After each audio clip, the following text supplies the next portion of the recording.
customer success as a proactive sales strategy, not just another name for support.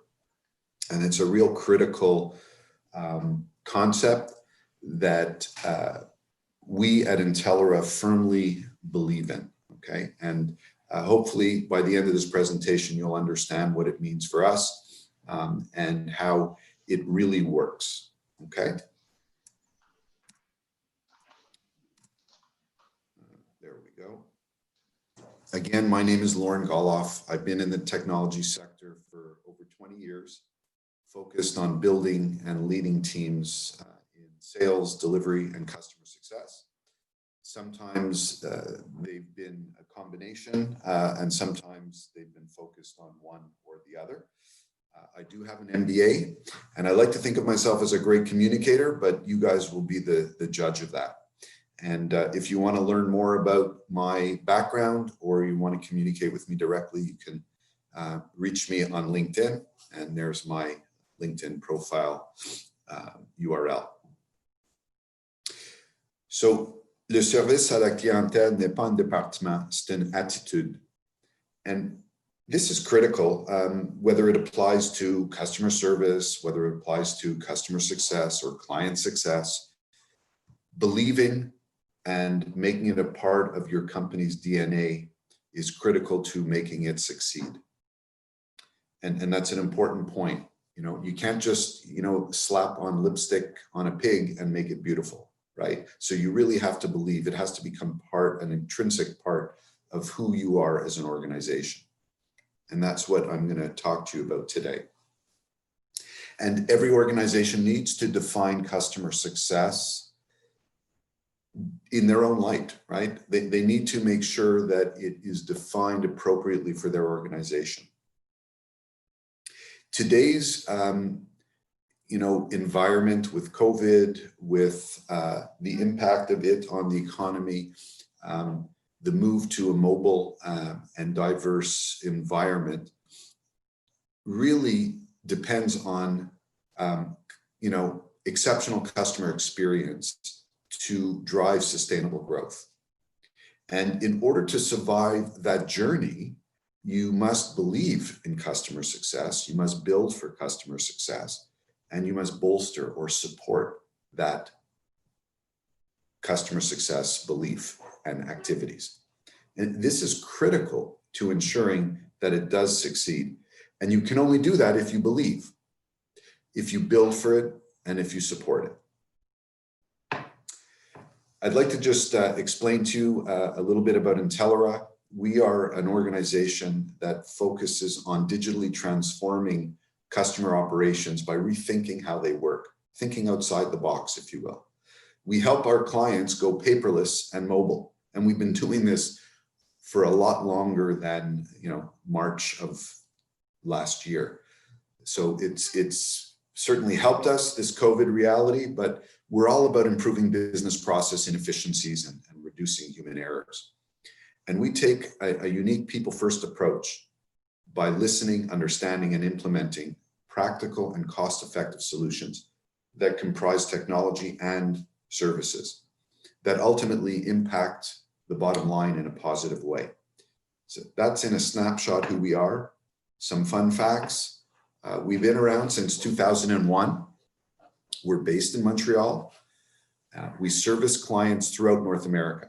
And our focus is in the education sector, that's K through 12, as well as higher ed. Also the financial services sector and manufacturing.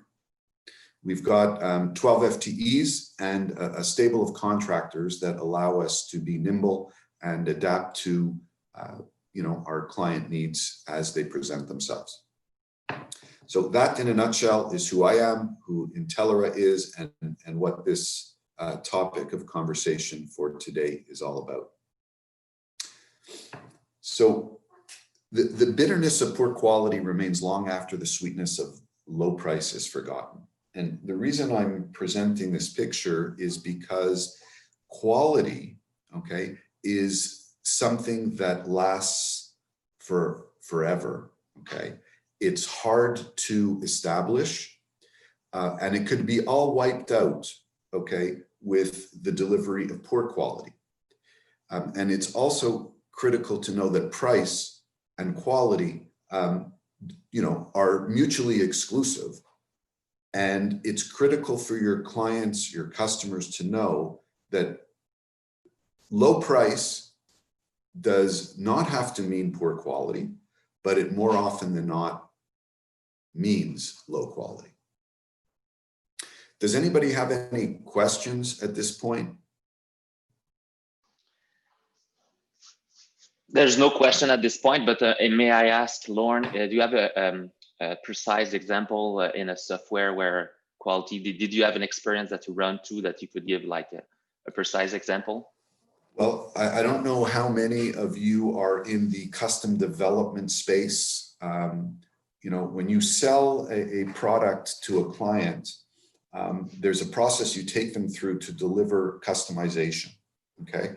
And ultimately, they want something that works. Initially, they want something that works at the lowest possible price. But then once you get into the weeds and you better understand what it is they're trying to achieve, they understand the amount of time required to deliver it, okay?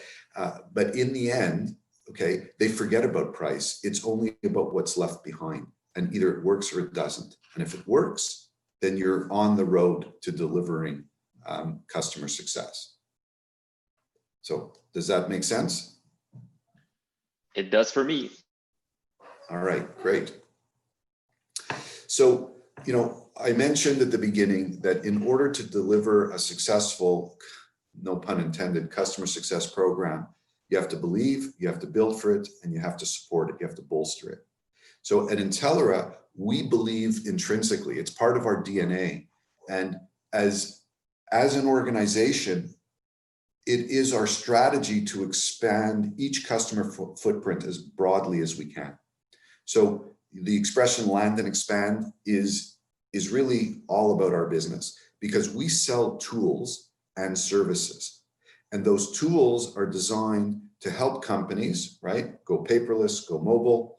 We install them, we integrate them, we train the clients to use them, but they rely on us often to deliver actual development work over time. And it's through delivering a high degree of customer success that we're able to accomplish that. We also depend on our customers as references. And our partners and our customers to provide us with referrals. That is our business model. Now, more to the point, when we build integrations, we are strategic about it. So we'll strategically choose which ERP solutions or which CRM solutions we integrate to, and then we work with the author of those solutions and our clients to create industry-focused solutions and strategic partnerships. And we can only do that if we're maintaining a high degree of customer success.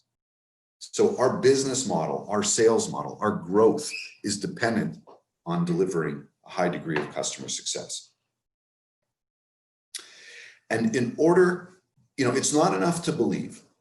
It's critical to believe. It's critical for it to be a part of your DNA, but it will not sustain itself unless you build appropriately to support it.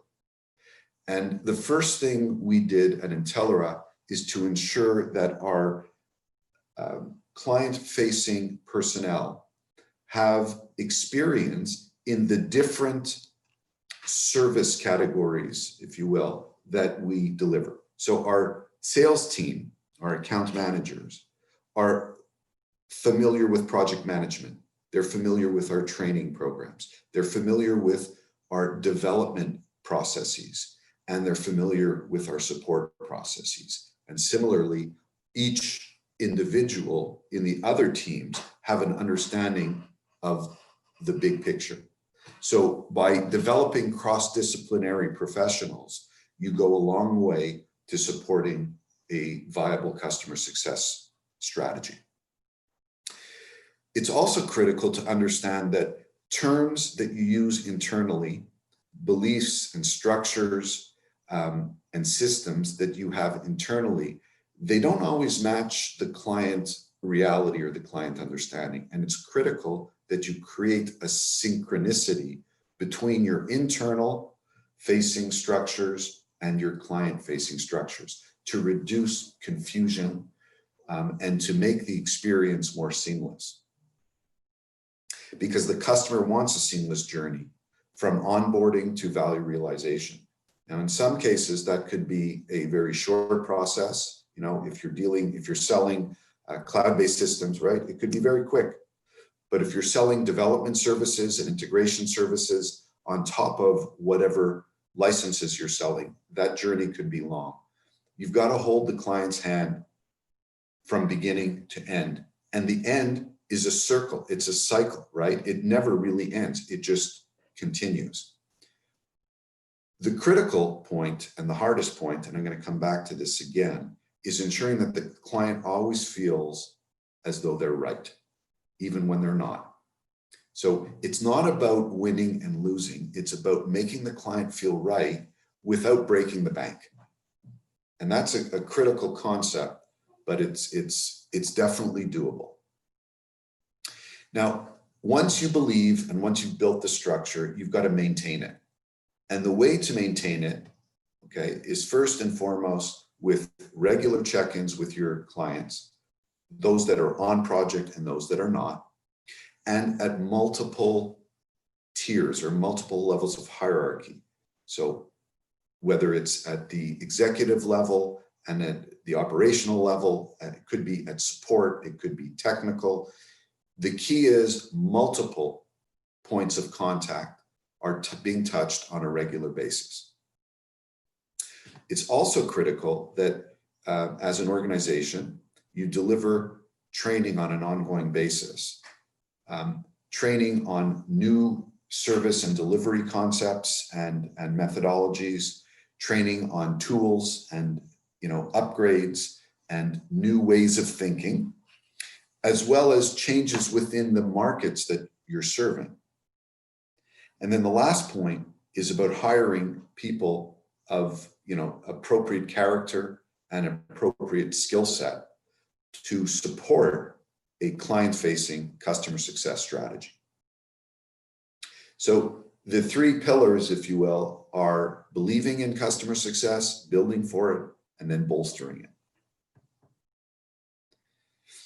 This is an interesting little play on words. I'm sure some of you have seen it before, but it goes to the concept of quality and cost of quality. So good and cheap won't be fast. Good and fast won't be cheap. Fast and cheap won't be good.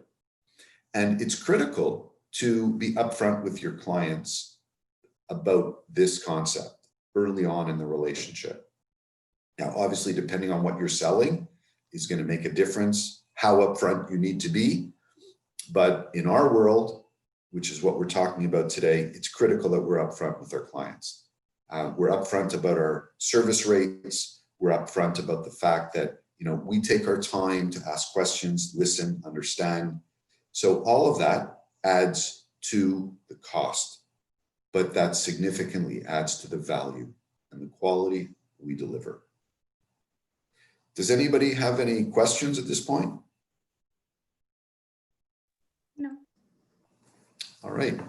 Lorne, may I interrupt you? I have a question. So if I clearly understand what you're saying is that you see customer success more as a philosophy, a mindset than a function. Is that something you're going on?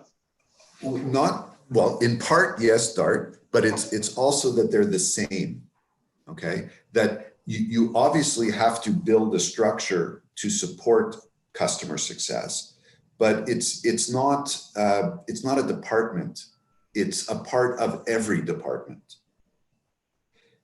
It's an underlying belief within the organization. It's part of our strategy. So I don't know if that answers your question or confuses it, but you can't simply have a department, call it customer success, and expect it to work, especially if your other departments aren't in line with it and don't have the same beliefs as it. It just won't work, or it won't work sustainably. Does that make sense? It definitely does. We have another question from Selene. How do you measure the level of satisfaction for your clients? Could you give a few examples, please? Well, it's a good question, but I'll tell you the ultimate measure is if a client is prepared to serve as a reference, you know you succeeded in some significant way to satisfy their need. It's as simple as that. You know, not every one of our clients will serve as a reference, but those that will, that's a sure sign of success. Now, you know, you could ask surveys and measure the results of surveys. It's critical if you do that, that those surveys have to be measurable in a quantifiable way. It can't lead to a subjective assessment of the responses. So it's got to be black and white. And it can't be any more black and white than, yes, I'm prepared to serve as a reference for your service and your product. Does that make sense? I think it does. All right. So I'd like to give you a brief example of customer success in action with Intellera. So this is a particular client situation. They're based in Northern California. So I know somebody on this call is calling in from San Francisco. So this is obviously in your neck of the woods. They're a financial services firm. The organization has had poor experiences in the past with service providers. So they were very skeptical of working with us initially. They have a non-technical staff. So we had to find ways to communicate with them about technical issues. And the IT director, who was the lead representing the organization, was very difficult to manage. So this was a situation, you know, that the average company would have either shied away from or, you know, been very cautious of. Now, certainly we were cautious of it. We didn't shy away from it. We tackled it head on.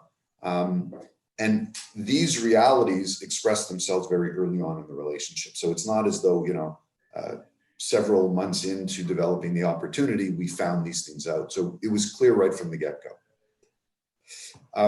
So the keys to our success with this client were exactly some of the points I brought up earlier, that we developed a multi-level relationship. So our CEO and their president meshed. Our account manager and their director of IT meshed. Their other technical staff and our technical staff meshed. And then we actually met some of their operational staff, and our project team meshed with them. So we had communications at multiple levels within the organization. And that was by design. Okay. And we communicated with them often, and we were upfront with them. You know, not everything is rosy. Not everything is beautiful.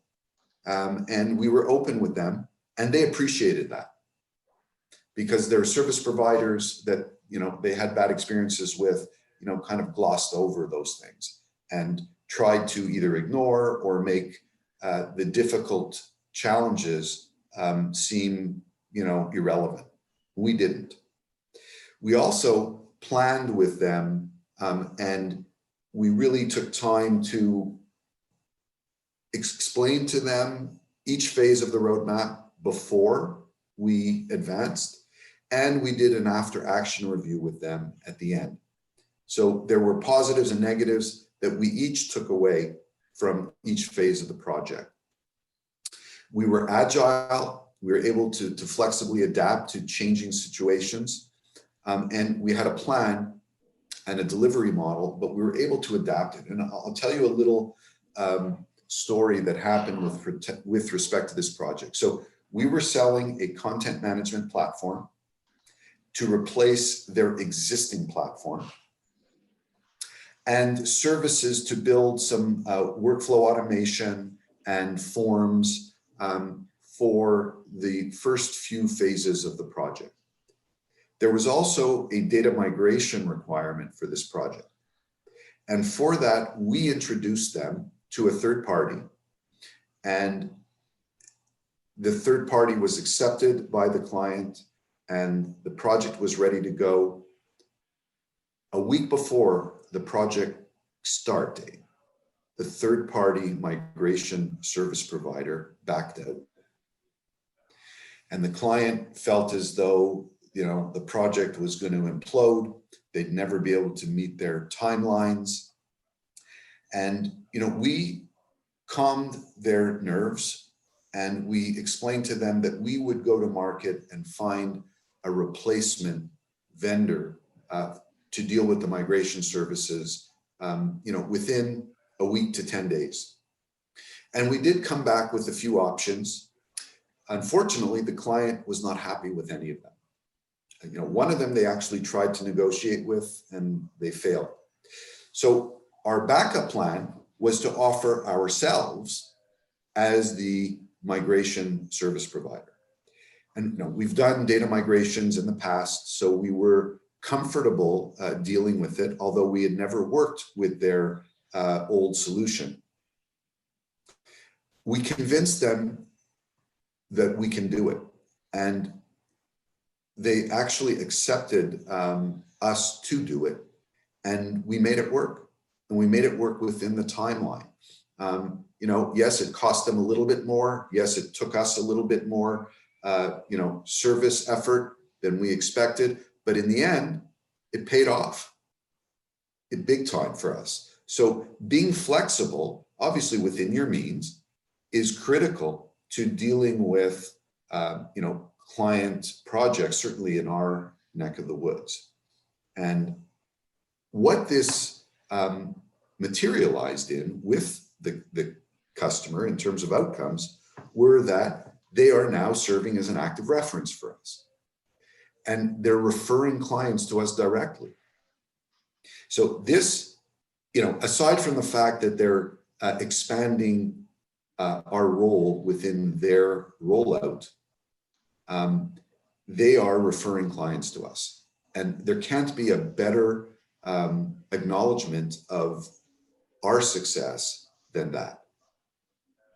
And that's the bottom line. So, they're serving as a reference. They're asking us to do more work for them. And, they're actually referring people within their community to us as a service provider. So one of the things I want to leave you with, I don't know if anybody's familiar with Jack Nicholson, but that's what he looked like his first year in sales. And that's what he looked like several years later. And if customer success is going to succeed, it's critical that we continue to show that first year perspective to our clients, regardless of how long they've been a client. And that's the real key. It's bearing the dirt and bearing all of the bad taste and feelings, because working with existing clients is much less costly than constantly going out and seeking new clients. And that's the last, point that I wanted to suggest, that a successful customer success program is all about believing in it, building for it, and supporting it. And that's it. Thank you very much, everybody. And I'll field some questions or comments at this time. All right, so we have a question from Rick. How does a CSM avoid becoming another tech support resource, and explain this to clients? Well, I think it's a great question. And first thing I would say to you is, they can't introduce you only at the end, because then by simple deduction, you're customer support, right? So you need to be introduced to the client as the client is onboarded.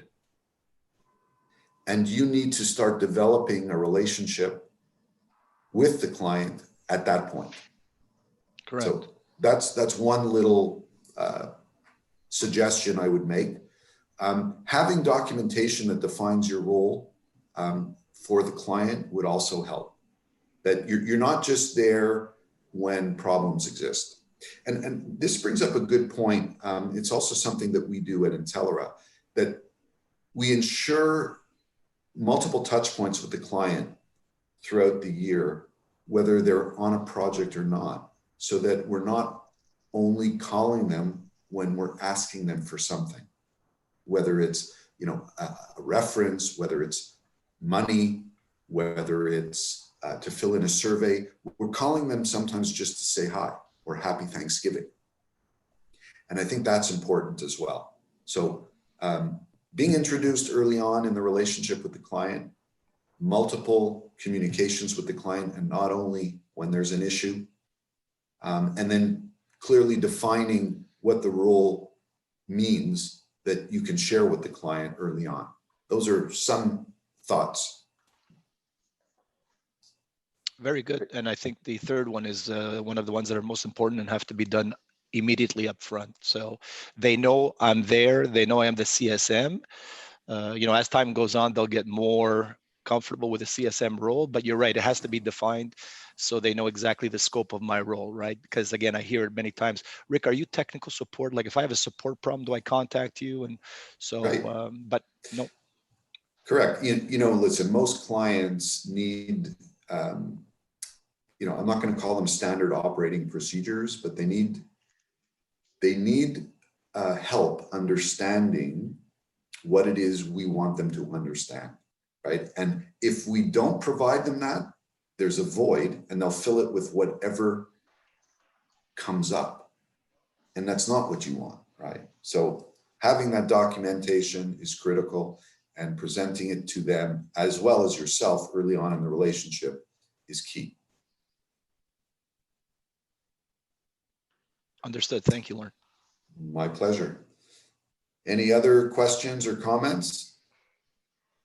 Hi, Lorne and everyone. This is Connie. Oh, sorry. I will wait, Connie. Go ahead.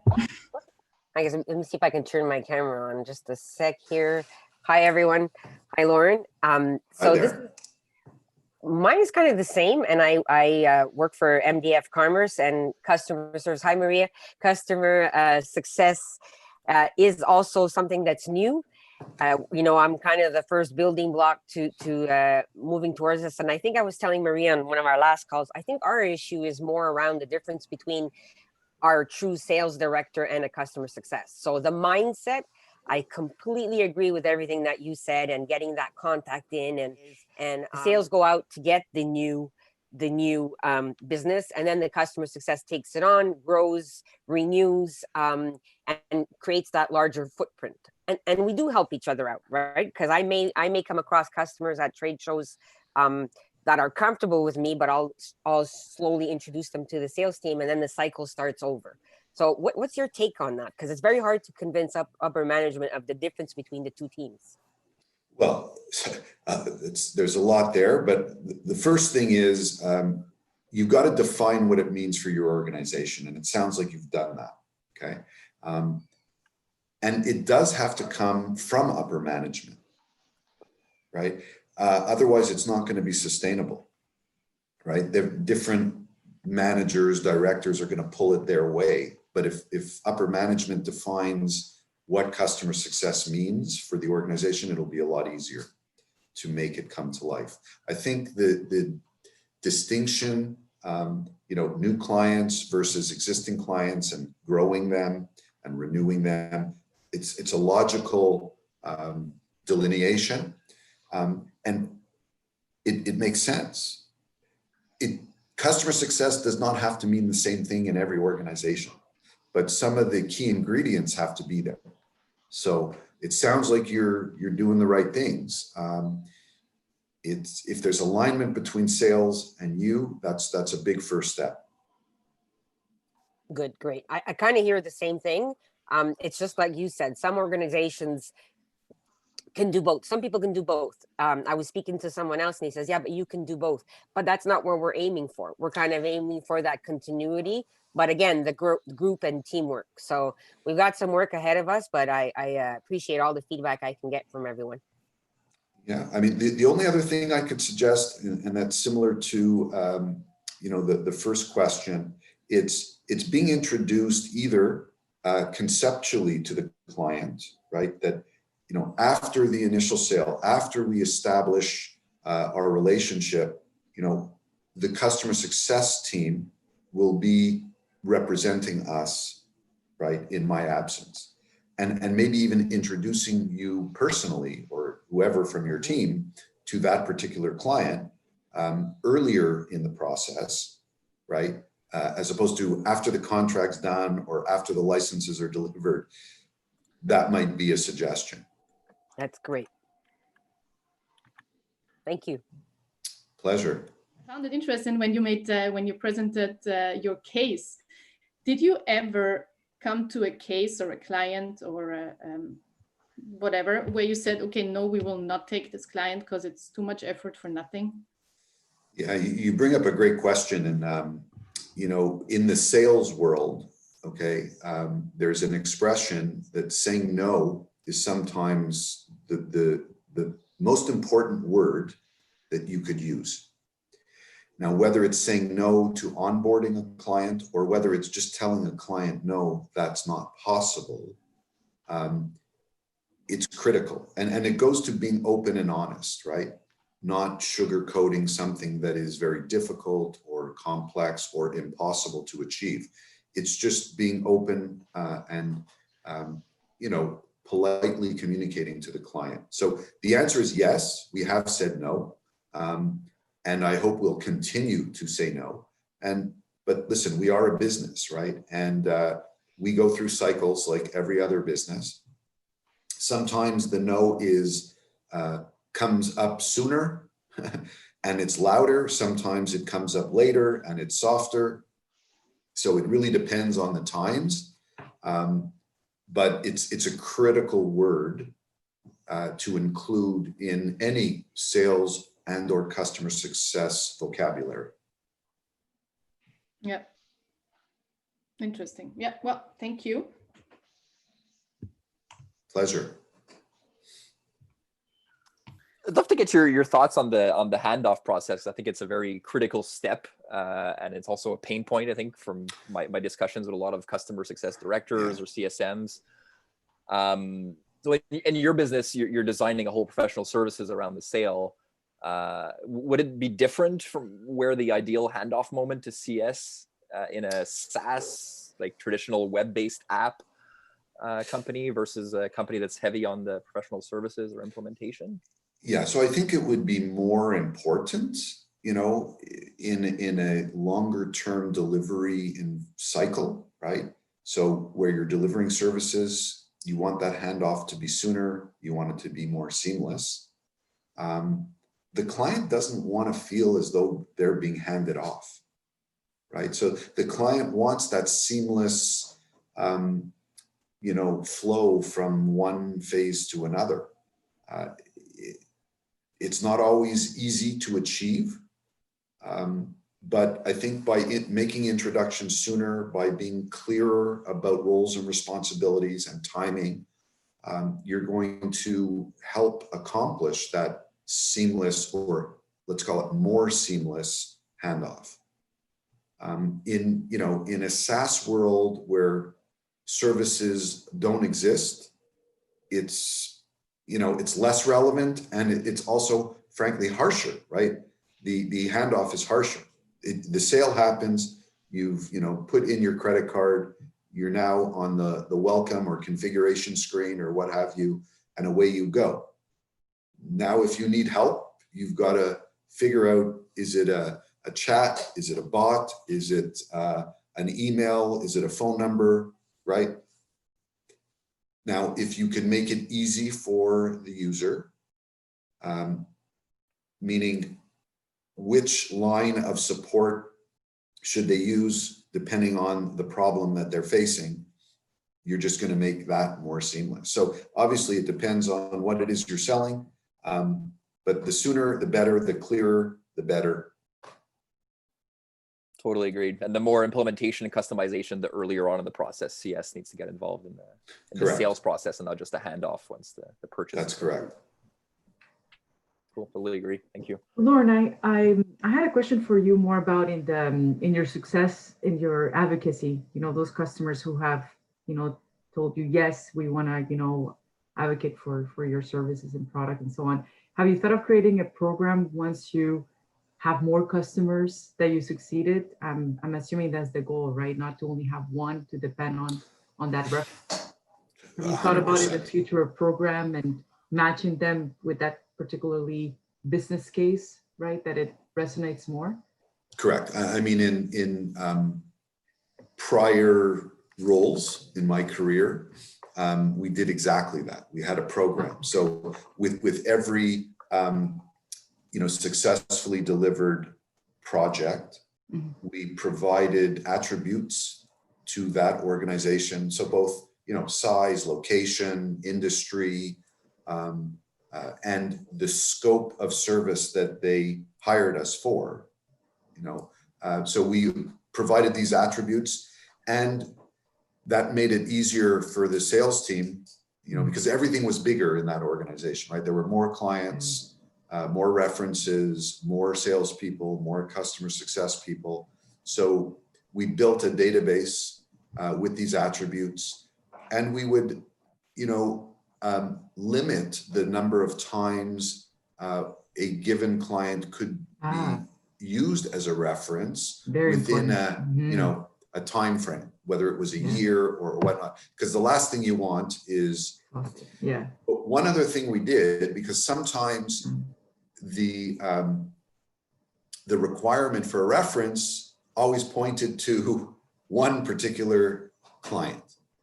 So, what we did was we would, throw them a gift certificate at a local restaurant in their city. And we invited them to, on our behalf, to go enjoy and thank them for their reference.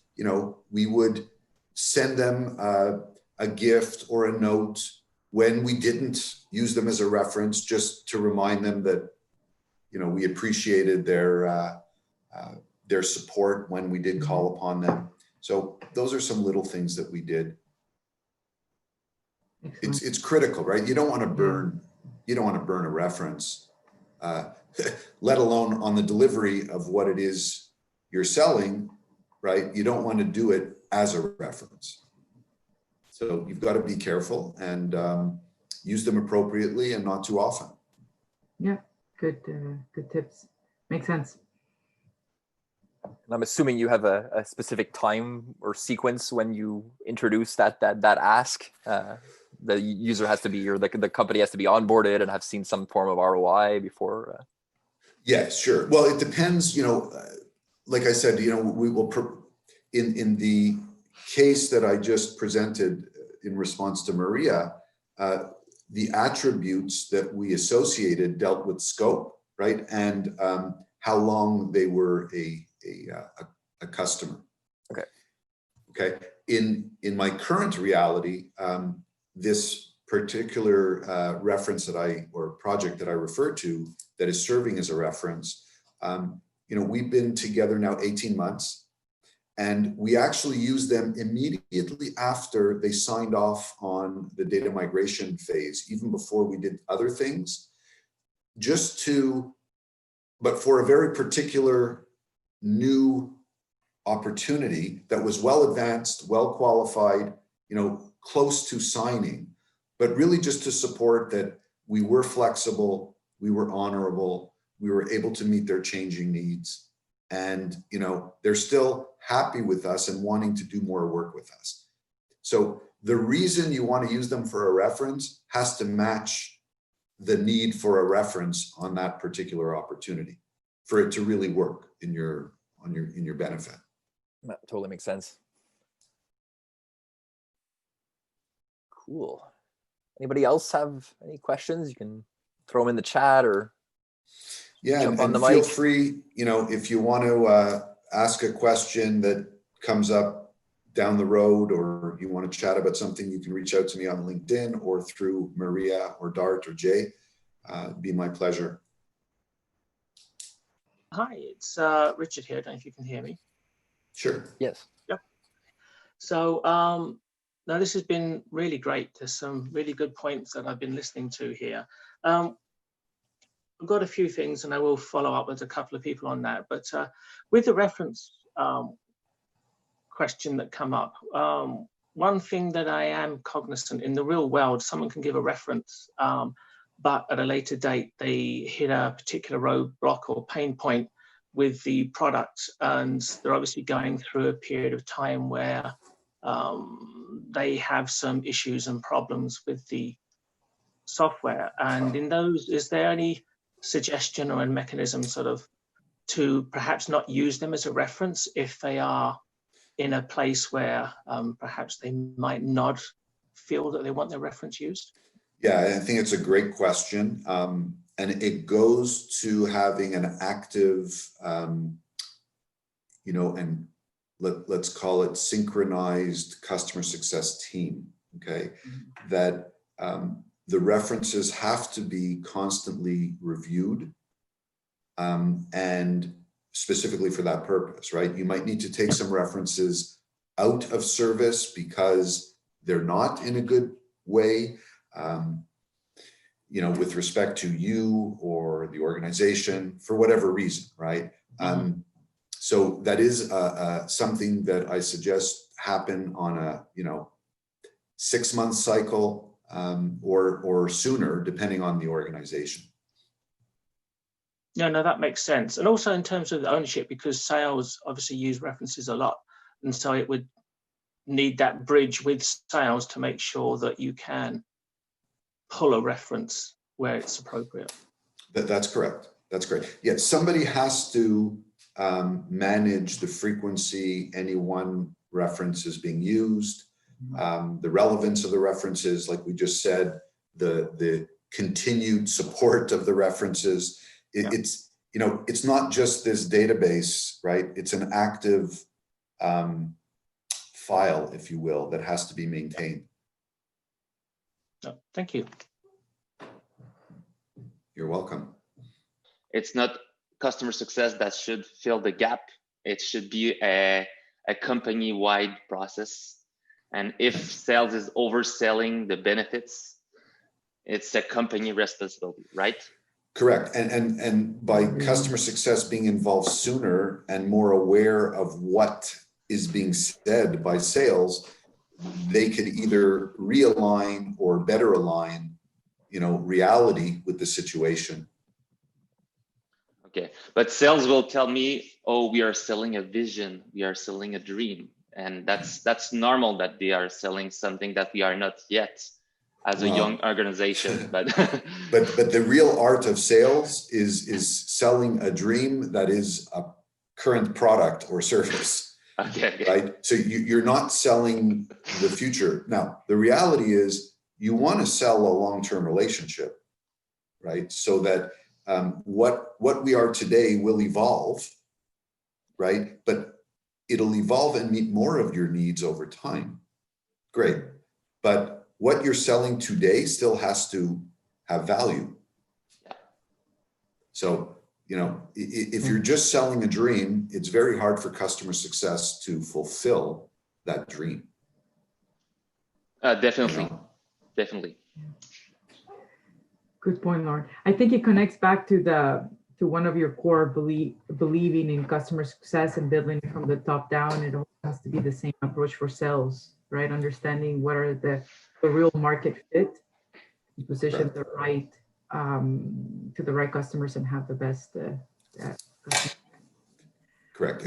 In a lot of organizations, synchronizing the messaging from marketing to sales to delivery to customer success support, it's a difficult thing to do, but it's critical. Basically, what you're just describing is the opposite of sales saying no. The customer can potentially sometimes think of the dream as being the reality now when that's not the case. That's correct. It's got to be That's very, very careful to make sure that they're not buying a product that can't, at least at the moment, do what they're planning it to do. In the end, people are looking to buy something to fix a problem, right? Solve a problem. And if it doesn't, then they're going to be disappointed, and that won't provide the customer success that we need.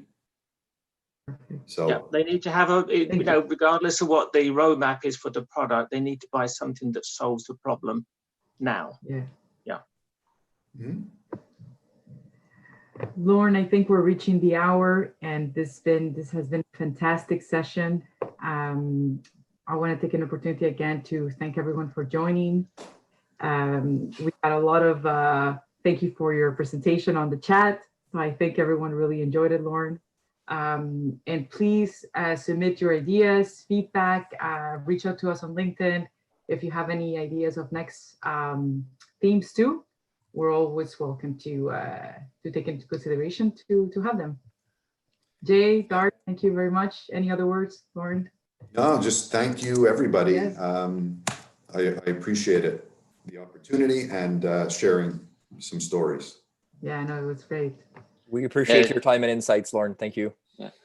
Thanks very much, everybody. Have a great day. Thank you. Yeah, Bye-bye. thank you. Bye.